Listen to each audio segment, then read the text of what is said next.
Quick little hack to create a solar pool heater. These are the connectors. Took me a yonk to find these. So it's 32mm to 16mm, which the 16mm was slightly bigger than a hose. Heat the end of the hose up. I did mine on the barbecue.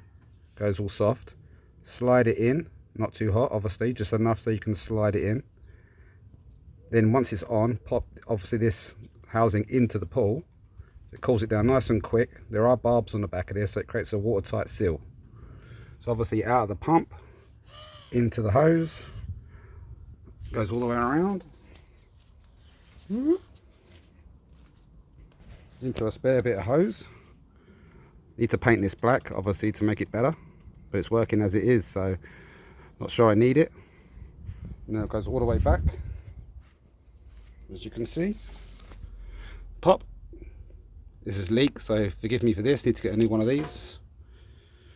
I've got two pumps wired in just because I had two rather. I don't think you actually need it. As long as the hose is below the pool, I think it's fine. At the end, goes straight into the pool. It does bring it up to quite a nice temperature, rather than everyone getting blue lips and not getting in the pool and no one using it. So have a look.